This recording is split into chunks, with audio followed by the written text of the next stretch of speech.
the initiate, but he is intentionally misled by false interpretations. It is not intended that he shall understand them, but it is intended that he shall imagine that he understands them. So I'm not condemning the poor Blue Lodge Masons out there. They don't know. They think that they are doing something good. And they work in this society and that society, or a affiliated society like the Boy Scout movement, the Pathfinders, the Lions Club and all of those, and they think that they're doing a wonderful work when they're actually affiliated to Lucifer. Masonry, like all religions, all the mysteries, Hermeticism, Hermes, Mes means son of, that's why you had Rameses, son of Ra, Meses, Ham, Hermes, son of Ham. That was Cush. And alchemy conceals its secrets from all except the adepts and sages, or the elect, and uses false explanations and misinterpretations of its symbols to mislead those who deserve only to be misled. Gun fodder, to conceal the truth which it calls light from them and to draw them away from it. Truth is not for those who are unworthy or unable to receive it, or would pervert it. So Masonry jealously conceals its secrets and intentionally leads conceited interpreters astray. Morals and Dogma by Algert Pike, page 104 to 105. Very interesting. Well, this is from a huge Freemason book which I have, a German Freemason book. And it says, a Freemason found of so-and-so, behold a master mason, rare, whose mystic portraits does declare the secrets of Freemasonry, fair for all to read and see, but few there are to whom they are known, though they so plainly here are shown. Interesting. They're mocking us. They say, here it is. Every symbol of the occult world is there. We'll tell you this stands for this and this stands for that, but if you really study it, you'll know what it's all about. It's the worship of Lucifer. And if you can see it, then you are invited higher and higher. Who then is allowed to know the truth about Masonry?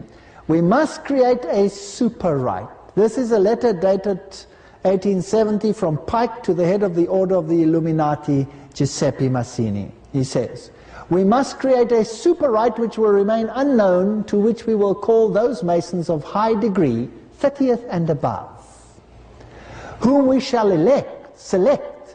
With regards to our brothers in Masonry, these men must be pledged to the strictest secrecy. Through this supreme rite, we will govern all Freemasonry, which will become the one international center, the most powerful, because its direction will be unknown.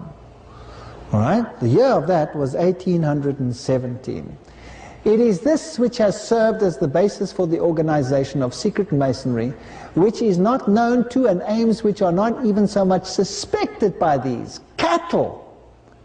They call people who are not in the know cattle. So most of the populations of the world, Marx called them human herds, cattle, to be gotten rid of when necessary. Blow up a couple here or there, who cares? They're just cattle. Attracted by us into the show army of the Masonic lodges, in order to throw dust in the eyes of their fellows. Masonry blindly serves as a screen for us and our objects, but the plan of action of our force, even in its very abiding place, remains for the whole people an unknown mystery. This comes from the Protocols of the Learned Elders of Zion, capitalization in the original. Very, very interesting. So, secret societies, meantime, however, until we come into our kingdom, we shall act in a contrary way. We shall create and multiply free Masonic lodges in all countries of the world, absorb into them all who may become or who are prominent in public activity. So there are lots of Masons out there, but only a few elect. No, you don't get to be a 30, 31, 32, 33 degree Freemason unless you've been through this.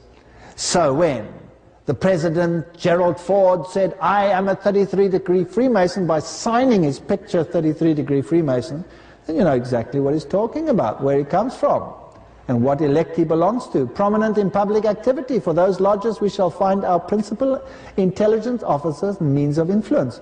All these lodges will be composed of our learned elders. The lodges will have their representatives who will serve to screen the above-mentioned administration of Masonry, and from whom will issue the watchword and program. The most secret plots will be known to us and will fall under our guiding hands on the very day of their conception. So all these secret plans are made to control the world, and the way to do it is through ordo ab chaos, order out of chaos. You create the chaos. So if you want chaos, you make it. If you need an enemy, you create it. If you need to have a Soviet Union as an enemy of the United States, you create it, you fund it, you give it its weapons, and you control it by Freemasonry. And you get the world so jittery that everybody says, give us peace. And then you say, thank you, Pope, for giving us world peace. We saw that video, isn't it disgusting? Enter the man in white. It's brilliant strategy. You create a good cop, you create a bad cop, and then you create chaos. Enter the good cop, the Savior. Thank you. Well, you're worshipping the serpent. Ordo ab chaos is the central theme of Freemasonry. Well, I was very pleased to find it in your lodge. Here. Not in the museum one, but here.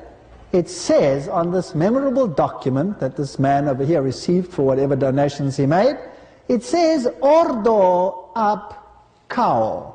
They cannot deny that it is theirs. Theirs. Albert Pike planned 3 world wars. In a letter to Mancini dated August 15, 1871, and until recently on display in the British Museum and then removed, it said, we shall unleash the nihilist and the atheist, and we shall provoke a formidable social cataclysm. So, they created an atheistic state. Which one was that? That was the Soviet Union. They shall create an atheistic state. Did you know that the leaders of the Soviet Union were Roman Catholic Freemasons? The highest of there were. I was in the East lecturing, and the people there told me they could never understand why the politicians always met in the Catholic Church. They couldn't understand it. It's an Orthodox country, if there is any religion, but they all claim to be atheists. Very interesting. So, the atheist, and we shall provoke a formidable social cataclysm which in its horror will show clearly to the nations the effect of absolute atheism. Origin of savagery and the most bloody turmoil. There's one enemy that Masonry identifies, and I have it in their Masonic books. In their own Masonic books, they identify the enemy as those who believe the Bible literally. That's the enemy of Freemasonry. That is what must be eliminated from the face of the earth. I have it in their own writings. In a German Masonic book. Fascinating stuff. So you create, if you have a Protestant opposition to all-powerful rule of the papacy, you create an atheistic power and you use that to crush Protestantism. And then you create a nihilist power and you rub the two against each other until, what does he say? Then everywhere the citizens obliged to defend themselves against the minority of revolutionaries. Oh! So the citizens will then have to start defending themselves against minority groups that remain. Do we have such a situation today? Do we have minority extremist groups acting in every single country in the world? You're not even safe to go somewhere without fear of being blown up. Yes or no? Well, who planned this? None other than Freemasonry, none other than the Roman Catholic Church. Sitting back, pretending to be the man in white, the good cop. At the right time, at the right hour, the high priest of Lucifer will step forward, pretending to be the eloquent, peace-seeking, moral conscience of the world and demand worship for himself.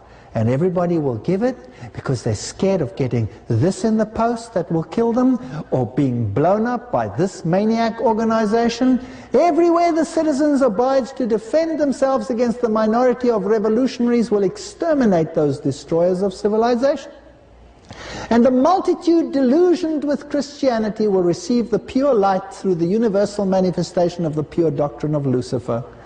Everybody will come in. The multitudes will be brainwashed to believe that what the big preachers are preaching is Christianity when they're preaching Lucifer. Very sad. The destruction of Christianity and atheism both go. They create it and then they remove it. Both conquered and exterminated at the same time. Fascinating stuff. The First World War, the Second World War, and the final religious conflagration just about to happen. Exciting times. Freemasonry in England. The 5 points of fellowship: foot to foot, knee to knee, breast to breast, hand to back, mouth to ear. These are identical to those used in the Druidic rite of witchcraft, and very similar to those used in other rites such as the Gardnerian and Alexandrian rites. I showed you in the lectures that all the cathedrals in Britain are built on the pagan sites, and that they are nothing other than mortuary temples to pagan deities. And what is sold as Christianity today is Druidic pagan worship. Passing a secret name or chant from mouth to ear is ancient magical practice reflected in the Hebrew word Kabbalah. It is transliteration of the 3 Hebrew letters Kabal and means from mouth to ear. So this is secret masonry. Here you have the symbols within the Grand Lodge in London. This has also been opened since the year 2000 as a museum, because Masonry must take control, together with reorganized, restructured Christian churches, as we said before, to control the whole world. And inside this lodge, you have all the symbols again. Oh, I asked them, do you have the apron of Winston Churchill here, for example? Oh, yes, there it is. Very proud to show me. It's very interesting that all the leaders, every single one of them in the war, was a high Mason. Very interesting stuff. And this is the lodge, the famous London Lodge. This is the main inside hall. Unfortunately, I wasn't allowed to take a picture of it. Otherwise, I would have one. I certainly would. And it is organized like this. Now, in the east, the worshipful master sits. And there's the bright star of Sirius, the star of the east, representing Lucifer. In the south, they have that magnificent drawing of Helios, the sun god rising. And in the west, they have Pythagoras, the first wizard, mathematician, Kabal. And the north was the place of darkness. I was in it. And guess what? The dukes and the duchess and the kings, they all have to be Masons. And of course the king cannot act as the worshipful master, so he sits in a secondary position, and one of the dukes and lords takes over. They're all Masons. The worshipful master, the 33-degree Freemason there, is the Duke of Kent, the one who hands over the trophy at Wimbledon. His wife, the Duchess, has recently transferred to Catholicism, a symbol, of course. He's Church of England, she's now Catholic. The unification of the church. They play a beautiful game. But they're 33 degrees, so they're worshipping Lucifer, and they're praying to the dead, and they consult with the dead, and they are whatever they are. Call them what you like. So the kings and the queens of Britain have been duping the people for a long time that they are defenders of the faith. They are defenders of Catholicism and nothing else. Inside you will find these rituals. Some of these are diabolical sexual rituals.